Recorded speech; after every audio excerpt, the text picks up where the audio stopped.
Oi pessoal, tudo bem?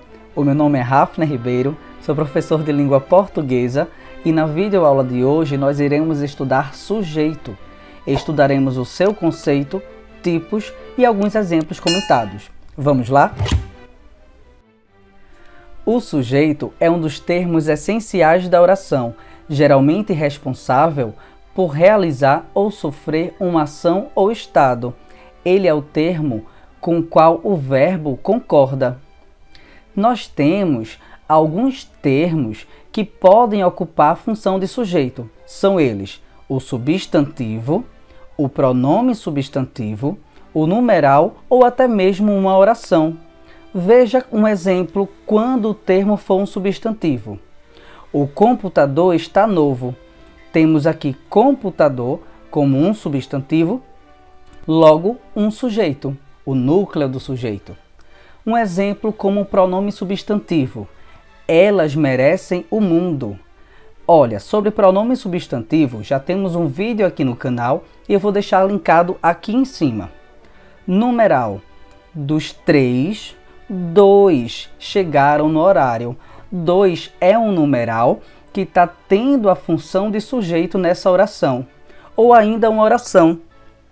Os cantores que fizeram o show já foram pagos. Eu também tenho um vídeo aqui no canal falando oração substantiva subjetiva, que traz essa função de sujeito dentro da oração. Eu também vou deixar linkado aqui em cima. Vamos agora estudar mais detalhadamente os tipos de sujeito. Nós temos o sujeito simples, o sujeito composto, o sujeito oculto, também conhecido como desinencial ou elíptico, e o sujeito indeterminado.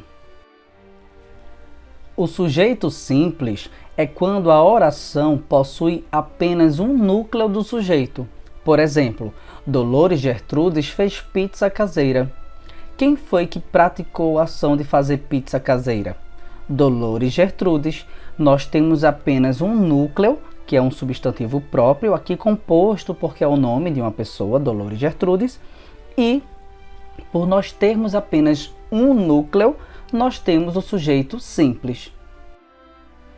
O sujeito composto é aquele que apresenta mais do que um núcleo do sujeito, lembrando que o núcleo do sujeito é o termo mais importante, é ele que vai identificar o tipo de sujeito que nós estamos trabalhando. Veja o exemplo. Dolores Gertrudes e Gumecindo fizeram a pizza caseira. Aqui nós temos agora um exemplo de um sujeito composto, porque nós temos a presença de dois núcleos, sendo um deles Dolores Gertrudes e o outro Gumecindo. A partir desse ponto que nós temos dois núcleos, ou até mesmo mais núcleos do que dois, nós teremos a presença do sujeito composto. O sujeito oculto, desinencial ou elíptico ocorre quando não está presente na oração, mas pode ser identificado pelo contexto ou ainda pela desinência do verbo.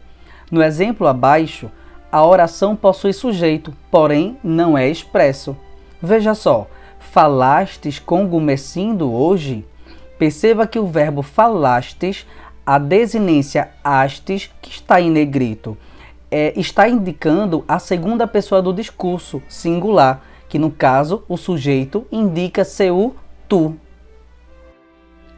O sujeito indeterminado é aquele que, embora existindo, não se pode determinar nem pelo contexto, nem pela terminação do verbo, no caso, a desinência verbal. O verbo é colocado na terceira pessoa do plural, sem que se refira a nenhum termo identificado anteriormente, nem em outra oração. Ou na terceira pessoa do singular, mais o si. Assim sendo o verbo intransitivo, o verbo transitivo indireto ou ainda um verbo de ligação. Veja os exemplos abaixo. Falaram mal de você ontem. Em falaram mal de você ontem, eu tenho aqui um verbo intransitivo, falaram. Dessa maneira, como está em terceira pessoa do plural, eu tenho o quê? Eu tenho a presença de um sujeito indeterminado, porque eu não sei dizer quem é o sujeito. Mas, professor, Poderia ser eles? Não pode ser eles, porque eu não tenho um sujeito antecedendo a esse verbo. Então, por regra, fica indeterminado.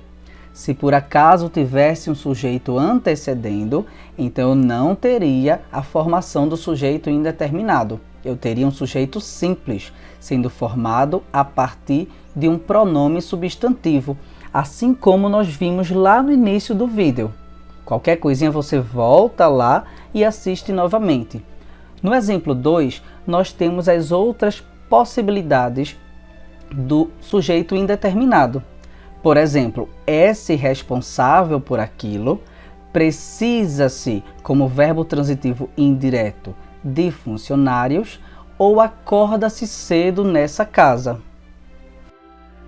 Espero que essa videoaula tenha ajudado a você.